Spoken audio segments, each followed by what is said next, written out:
We begin tonight from Port Harcourt, the River State capital, where the rescue efforts at the site of the collapsed 7-story building continues, with 36 people rescued and 4 confirmed dead.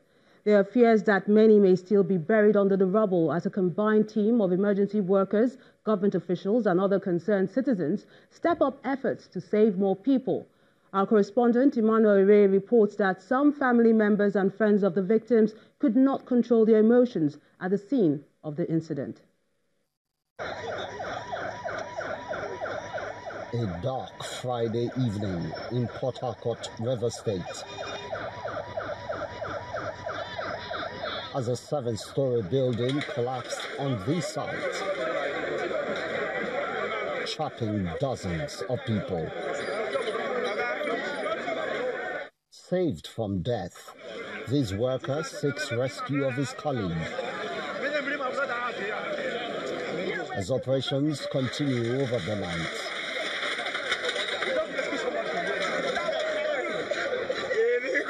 it is unbearable for some.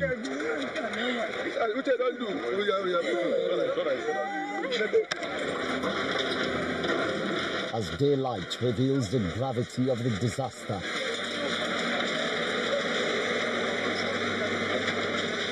tears flow freely.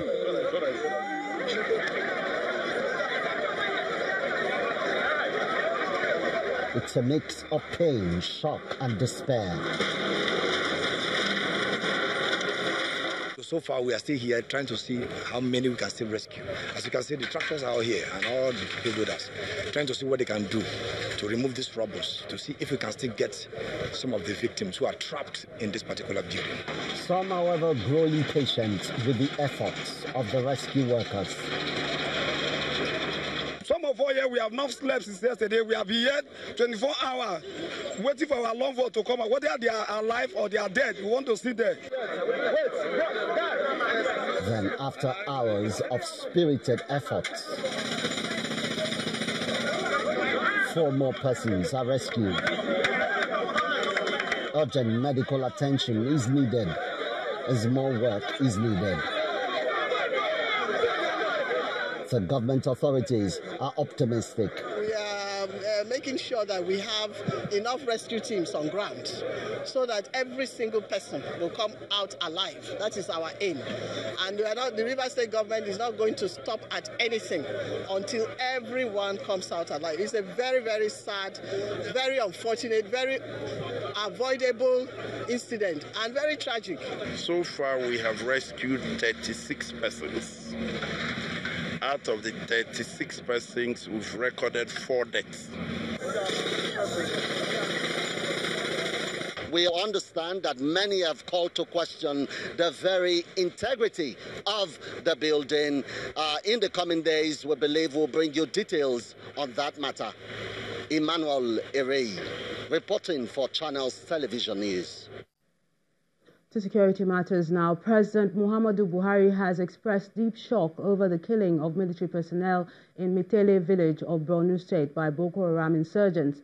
He said immediate measures are being taken to ensure that the loopholes which led to the fatalities are blocked once and for all, and vowed that the country would overcome the Boko Haram insurgency. The president's reaction is contained in a statement by his senior special assistant on media and publicity on Saturday, 6 days after the incident, which reportedly left many soldiers dead. He says, and I quote, "No responsible commander-in-chief would rest on his oars or fold his hands to allow terrorists to endanger the lives of his military personnel and other citizens." End of quote. The president has reassured Nigerians of his continued commitment to their security and of his efforts to sustain the success recorded against the terrorists.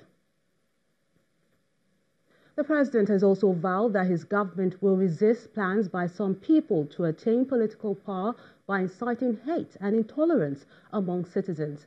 President Buhari gave the assurance in his message through the Minister of Defense, Mansour Dan Ali, to participants at the graduation ceremony of the Senior Executive Course 40 of the National Institute for Policy and Strategic Studies, Karu, Plateau State. He says some desperate politicians are exploiting and manipulating the fault lines in the society to destroy the collective peace in the country, but gave their assurance that such move will fail. He also restated his commitment to free and fair elections in 2019. It's the closure of 11 months of hard work for the Senior Executive Course 40 of the National Institute for Policy and Strategic Studies, Kuru, in Plateau State. 66 participants drawn from across the armed forces, the civil service and security agencies, among others, graduate from the program.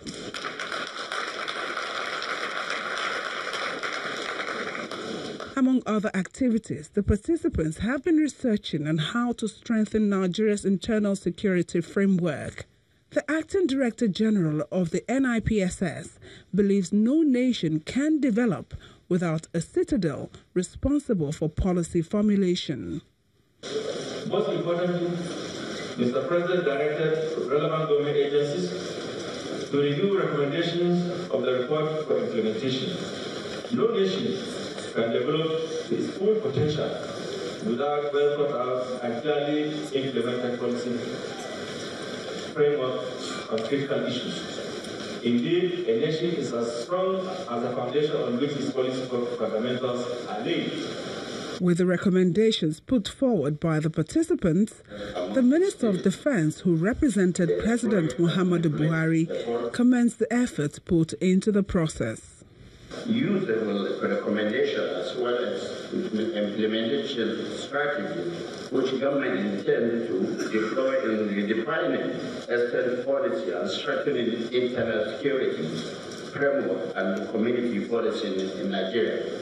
As the 2019 general elections approach, the minister insists desperate politicians will not have their way in the nation's democratic space. Let me assure you that we shall not allow the evil forces in our midst whose only agenda is to obtain political power, each by inciting hate and intolerance among the citizens. We as government also wish to reiterate our commitment to ensuring the elections are free, fair and credible. While Nigerians prepare to vote in 2019, many hope that the elections will indeed be free and fair so the nation can deepen its democracy. Still on security matters, the Defense Headquarters says troops have destroyed all known camps of armed herdsmen, leading to the recovery of all lost territories in Benue State. The Director of Defense Information, Brigadier General John Ajim, said this in Makurdi, the Benue State capital, while talking about the success of Operation Whirlstroke, counterinsurgency offensive in Benue, Taraba and Nasarawa states. About 35,000 farmers were said to have fled their homes in the wake of the January violence triggered by armed herdsmen. It is noteworthy to state that the intensity of offensive operations across the joint operation area has led to significant improvement in security, not just in Benue, but also in Nasarawa and Taraba states. This has made it possible for communities that were deserted at the wake of incessant attack by armed herdsmen to be reclaimed by the owners. As already mentioned, other militias such as Ghana and Ojodu in Benue have been largely degraded, disorganized, and incapable of attacking any location as before. Headquarters Operation Whirlstroke has intensified the use of non-kinetic activities as part of the implementation strategy for 777. The Nigerian Army is threatening to file cases in court against individuals or groups spreading fake news, fake videos, purported Boko Haram attacks against the Nigerian military. According to a statement published on its social media page, the Army says it would henceforth report and file cases against individuals or groups who deliberately spread fake news that aim to undermine national security. The statement says, and I quote, "It's indeed shocking to see how these well-doctored propaganda materials from enemies of the state have succeeded in creating fear and unrest in the polity. These doctored materials are obviously serving the purposes intended by the terrorists to misinform the populace, spread panic, hatred, religious intolerance, and above all, to undermine national security. End of quote. The Army adds that spreading of fake news is an offence which violates the provisions of Section 24 of the Cyber Crimes Act of 2015. The Nigerian Army is set to reintegrate some repentant Boko Haram fighters as part of the post-conflict reconciliation process of the federal government. The committee, led by Major General Bamidele Shafa, the coordinator of Operation Safe Corridor, insists that the former Boko Haram fighters must be accepted by society since they have been de-radicalized.